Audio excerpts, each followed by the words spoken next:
보신 것처럼 북한이 최근 발사한 군사정찰 위성 만리경 1호로 국내 주요 군사시설을 촬영했다고 오늘 밝혔습니다. 조금 전에 미 핵항모인 칼빈 스노우와 하와이도 촬영했다고 주장했는데 전문가 모시고 이 내용 자세히 짚겠습니다. 네, 양욱 아산정책연구원 외교안보센터 연구위원 나오셨습니다. 네, 안녕하세요. 안녕하세요. 네, 안녕하십니까. 네, 먼저 북한이 지난 21일 밤 군사정찰 위성을 발사한 뒤 성공을 했다고 밝혔는데 이 내용 먼저 보고 이야기 이어가겠습니다.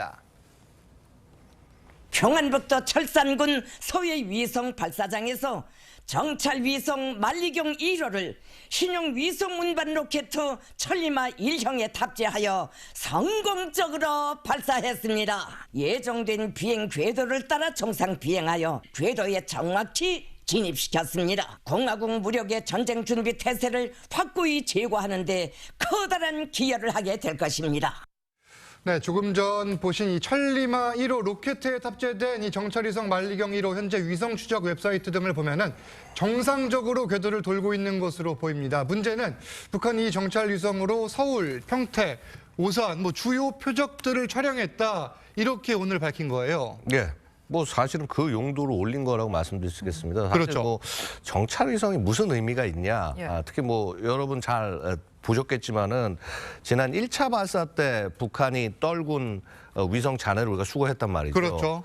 그 결과 이해하는 것은 한 수미터, 3m 정도 급의 해상도를 가진 사진이다. 예. 가로, 세로 3m의 예. 해상도. 이게 뭐냐면 그렇죠. 원 픽셀이 그렇다는 얘기인 거죠. 그렇죠. 무슨 말씀인 거 하니 결국 그게 작으면 작을수록 예를 들어서 10cm 정도 되면은 진짜 사람까지도 식별할 수가 있습니다만은 네네. 그다음에 지금 이제 우리가 지금 할 수 있는 게 한 30cm 정도급까지 이게 통상 가능한데 예. 이게 수미터급이라는 거는 픽셀 하나가 수미터라는 거는 겨우 이게 차량, 예. 이렇게 탱크 이런 것들은 알아보기 되게 어렵고 건물 정도 큰 외곽을 알아볼 수 있을 정도에 불과하다는 거죠. 예.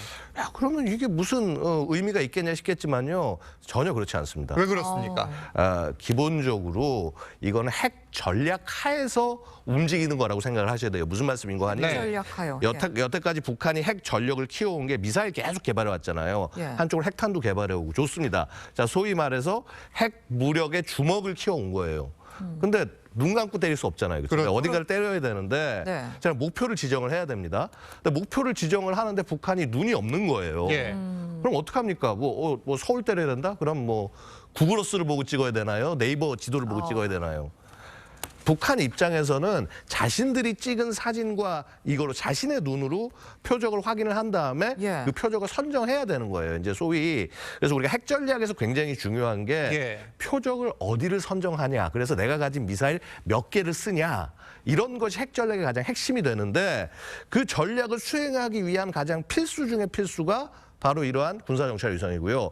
결국 해상도가 높지 않다고 하더라도 예. 스스로 볼 수 있는 능력을 갖고 목표를 찍을 수 있다는 것, 이것 하나만으로도 북한은 핵 전쟁을 수행할 예. 수 있는 태세에 정말 다가가게 된다는 거죠. 그래서 예. 이게 당연히 지금 우리가 9.19 예. 군사합의 정지를 부분 효력 정지 얘기를 하고 예. 심각하게 대응해야 된다라고 정부가 하는 것이 너무나 당연한 것이다. 예. 말씀을 드릴 수 있습니다. 일단 만리경 1호라고 이름을 지은 것도 북한이 만리를 보겠다. 그만큼 정찰을 통해서 핵 전략을 향후에 어떻게 쓸지를 가늠해 보겠다. 이런 의미가 담겨 있는 것으로 보이는데 지금 시청자분들이 궁금해하시는 게 국내 도시 이름들이 등장을 합니다. 목포, 군산, 평택, 오산, 서울까지 이 도시의 이름이 구체적으로 보도에 적시가 되어 있는 거는 어떤 의미일까요? 결국은 이제 이런 지역들을 어떤 중심지로 보고 있다라는 겁니다. 그러니까 예. 타격을 할 때 중점되는 지역. 예를 들어서 여기서 나온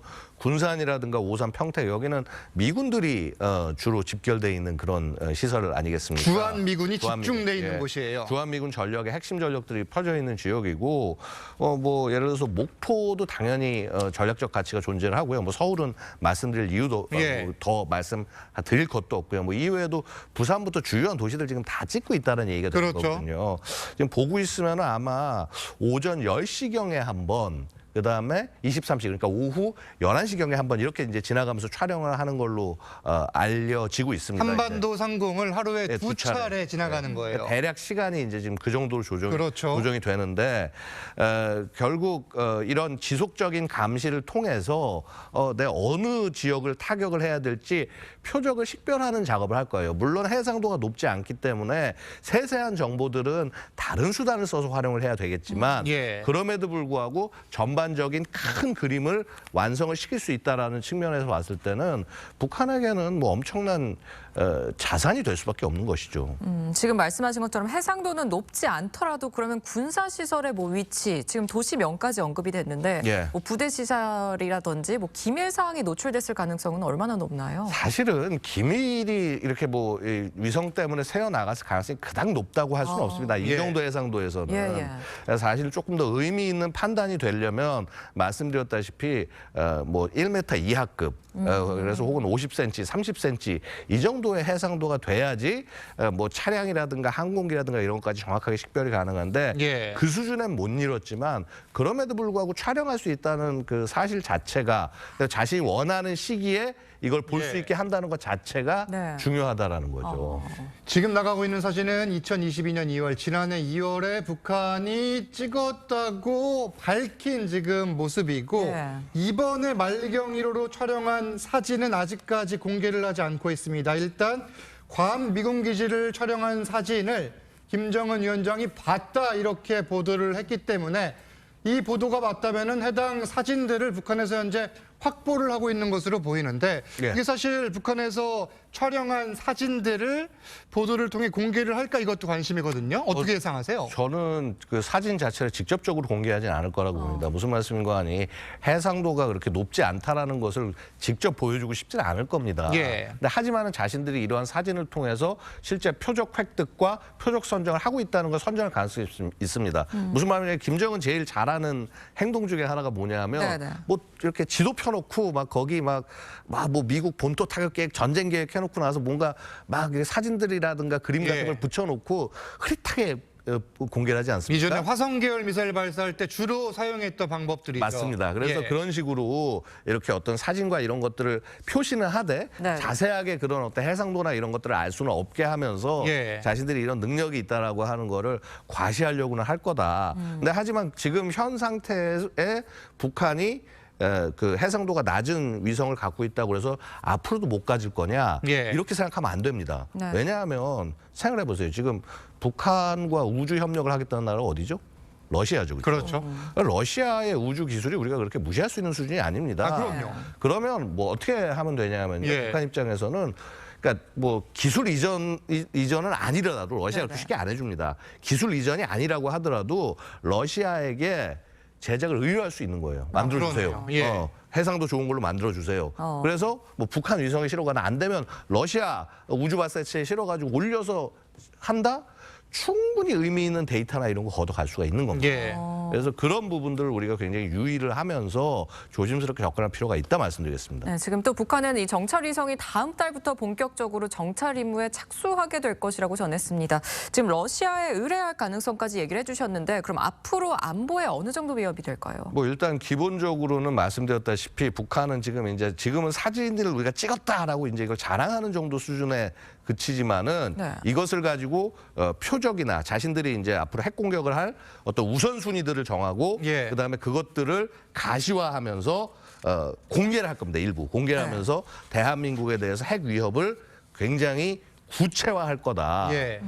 그리고 아마 이런 행동들은 대한민국을 정치적으로 굴복시킬 수 있다고 판단할 때까지 계속될 것이다. 말씀을 드릴 수 있겠습니다. 이번 위성 발사 이후 우리 정부가 이 9.19 남북 군사 합의 일부의 효력을 정지한 뒤 북한은 바로 이제 합의하기를 선언을 했는데 앞으로 그러면 군사적 충돌 가능성 그리고 이번 위성 발사 이후 지금 전개되고 있는 현 상황에 우리 정부는 어떻게 대응을 해야 되는지 마지막으로 한 말씀 예, 부탁드리겠습니다. 뭐 일단은 지금 보시면 어떠냐면요. 예. 우리가 부분 정지하겠다니까 북한 곧바로 파기하겠다고 나와죠. 그렇죠? 예. 사실 북한 입장에서는 이 9.19 군사합의라는 거를 존중할 이유도 없고 존중해 오지도 않았고 언제든 이렇게 헌시작처럼 던져버릴 수 있는 존재였다는 겁니다. 그리고 되려 이렇게 하면서 이 책임을 대한민국 정부에게 미룰 가능성이 높습니다. 예. 그러기 위해서 일부러 도발을 감행을 하겠죠.